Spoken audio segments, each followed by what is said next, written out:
was always in some sort of doubt, wasn't it, the Rugby League World Cup for 2021? And then late last week, the news that the Australian Rugby League and New Zealand Rugby League would not be sending teams was a hammer blow. And tonight, a statement from Rugby League World Cup organisers saying they've had an emergency meeting.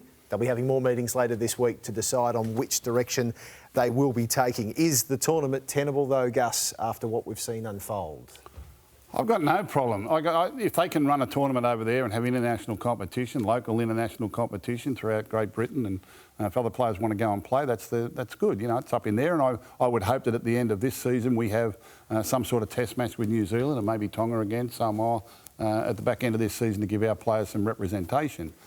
But the NRL Commissioner, Peter V'landys, is 1,000,000% right in the decision not to send our squads or any player from the NRL that doesn't want to go over to England at this time.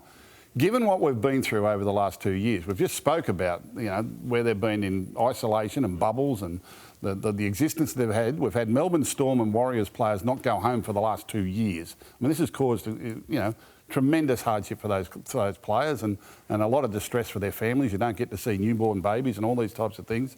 What we're putting our players through at the moment, we're in hubs, we're in lockdowns up in Queensland. You know, England is showing no compassion for that whatsoever. Plus the fact they're still getting 30,000 positive cases over there in England. Like, the Rugby League boss over there can say what he likes. He cannot guarantee. They're cancelling Super League games over there as we speak because of COVID outbreaks. So it's just not the right time. And for them to accuse the NRL of not, you know, of doing this damage to international football is a priority for all rugby league in this country. Everyone wants to see as much as we can. We have actively promoted Pacific Island football. We have built that over the last 10 years, and the New Zealand Test team as well. This is the right decision. Our players don't need to go on this tour, nor is it safe for them to do so, and it will only back them up into next season. We had a short preparation for this season. We can't do it again. Just postpone it for another 12 months, for another 2 years. What's it matter? There'll be another Rugby League World Cup. This is politicising and posturing overseas at the moment just to save their own necks. Australia owes them nothing over there at this moment so far as a Rugby League World Cup representation. What if the players were vaccinated and they wanted to go? What? If the Australian players were vaccinated and they put their hand up and said they wanted to go, well, who are they going to play should for? they not be? Should they, for Australia? Eh? Can they not give that? Why can't they? Couldn't they not have given that option? The Australian Rugby is now not going to sanction it, so they can't play for Australia.